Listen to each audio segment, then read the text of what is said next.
Hello दोस्तों, अगर आप मुझसे पूछो कि कोई एक चीज बताओ जिससे मैं बहुत अमीर बन पाऊं, तो मैं कहूंगा कि आप अभी से एक बेटर इन्वेस्टर बनो। अब इस पर अगर आप बोलो कि मैं तो इन्वेस्टर हूं ही नहीं, तो मैं बोलूंगा कि ये बात सच नहीं है।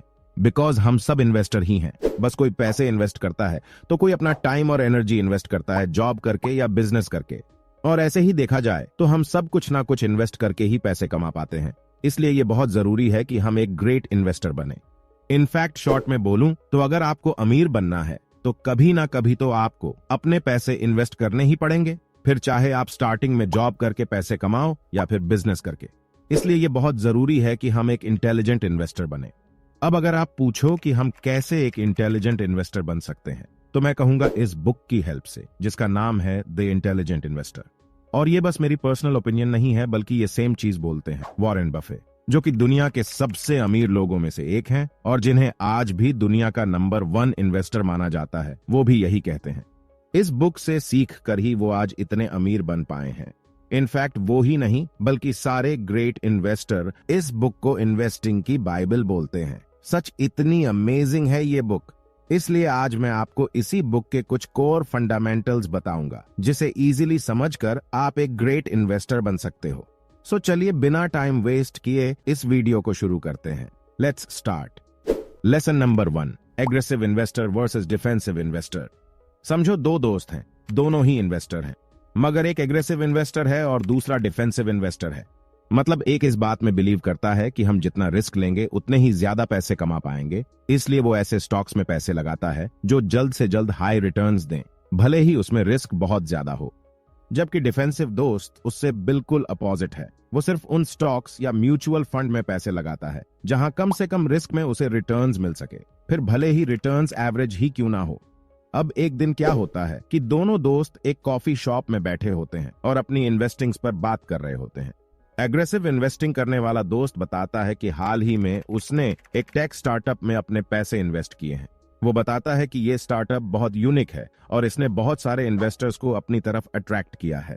डिफेंसिव इन्वेस्टिंग करने वाला दोस्त कहता है कि इसमें रिस्क भी है, इसलिए अपने सारे पैसे इसमें इन्वेस्ट मत करना। मगर एग्रेसिव इन्वेस्टर को लगता है कि ये एक गोल्डन अपॉर्चुनिटी है बहुत सारे पैसे कमाने का, और इसलिए वो अपने सारे पैसे इस टेक स्टार्टअप में इन्वेस्ट कर देता है बिना हाई रिस्क को देखे। कुछ महीनों बाद ये टेक स्टार्टअप कई अनएक्सपेक्टेड चैलेंजेस फेस करता है और इसके स्टॉक का प्राइस गिरने लगता है, जिससे एग्रेसिव इन्वेस्टर को बहुत ज्यादा नुकसान होता है। और यही प्रॉब्लम है एग्रेसिव इन्वेस्टिंग की।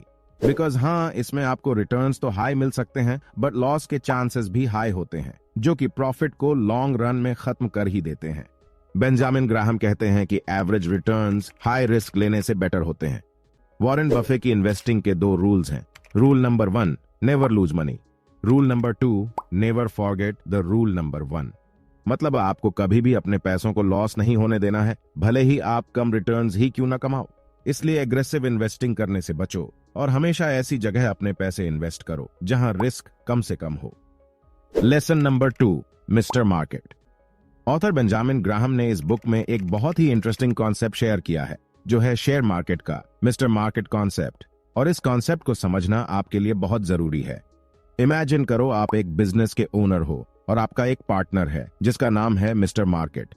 अब मिस्टर मार्केट हर दिन आपके घर आता है और आपको अलग अलग ऑफर देता है, जिससे आप उसका बिजनेस खरीद सकते हो या फिर अपना उसे बेच सकते हो।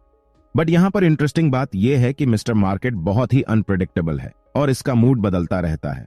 मतलब जब इसका मूड अच्छा होता है तो ये आपको रियल वैल्यू से बहुत हाई प्राइस देता है, मगर जब इसका मूड खराब होता है तो ये आपको रियल वैल्यू से बहुत कम प्राइस देता है। फॉर एग्जाम्पल, समझो आपके बिजनेस की इंट्रिंसिक वैल्यू 50,000 है, मगर इस बात से मिस्टर मार्केट को कोई फर्क नहीं पड़ता, और जब वो खुश होता है तो वो आपको 50,000 के बजाय 1 लाख देने को भी तैयार हो जाता है। मगर जब उसका मूड खराब होता है तो वो आपको 50,000 रुपए के बिजनेस के लिए 25,000 रुपए देने को भी रेडी नहीं होता। मगर यहाँ अच्छी बात यह है कि मिस्टर मार्केट आपको कभी भी फोर्स नहीं करता अपना बिजनेस खरीदने या बेचने के लिए, वो बस आपको एक अपॉर्चुनिटी देता है। अब ये चीज काफी सिंपल है, लेकिन काफी सोचने वाली बात है, क्योंकि एक्चुअल में भी मिस्टर मार्केट यानी स्टॉक मार्केट कई बार लॉजिकल नहीं होता और हमेशा बदलता रहता है, एंड स्टॉक्स को उनकी रियल वैल्यू से कम या ज्यादा भाव में बेचता है।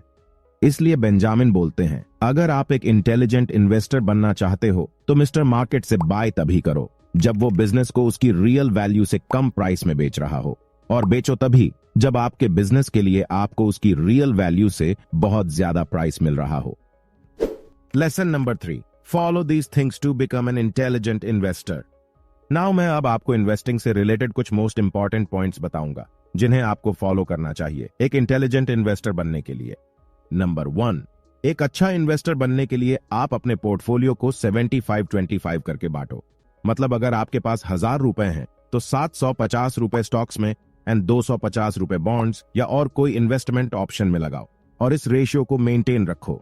मतलब अगर आपको स्टॉक्स में 10% का प्रॉफिट हुआ है तो आप उसमें से 10% निकालकर वापस 75-25 के रेशियो को बैलेंस करो। नंबर 2, अलग अलग कंपनीज में इन्वेस्ट करो। कोशिश करो कि 10 से 15 कंपनीज में, वो भी अलग अलग इंडस्ट्रीज में।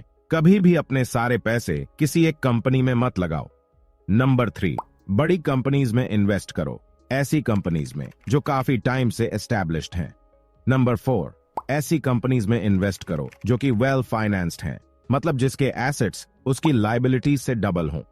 नंबर 5, ऐसी कंपनीज में इन्वेस्ट करो जिनका ग्रोथ रेट पिछले 10 सालों से हर साल एटलीस्ट 8% या उससे ज्यादा हो।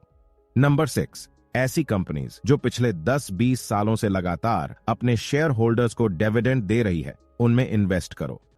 सो एक अच्छा इन्वेस्टर बनने के लिए आपको किसी भी कंपनी के शेयर्स खरीदने से पहले इन सब चीजों को देखना चाहिए। अब आप सोच रहे होंगे कि ये सब चीजें तो बहुत कॉम्प्लिकेटेड लग रही हैं, हम इन्हें चेक कैसे करेंगे? सो आप टेंशन मत लीजिए, आप इंटरनेट की मदद से इजीली ये सारी चीजें चेक कर सकते हो। आपको कई वेबसाइट्स मिल जाएंगी। फॉर एग्जाम्पल, ticker.finology के साइट पर जाओ, जिस कंपनी में इन्वेस्ट करने की सोच रहे हो उस कंपनी का नाम डालो और आपको उस कंपनी की पूरी डिटेल्स मिल जाएगी। Lesson number 4, margin of safety. समझो एक प्लेन है जिसको 200 पैसेंजर को बिठा के पॉइंट ए से पॉइंट बी तक जाना है। अब मान लो पॉइंट ए से पॉइंट बी तक जाने में उस प्लेन को 1000 लीटर फ्यूल की जरूरत पड़ेगी। तो क्या आप एग्जैक्ट 1000 लीटर फ्यूल कैरी करोगे? ऑब्वियसली नहीं, बल्कि आप 1200 या 1500 लीटर फ्यूल कैरी करोगे। क्यों?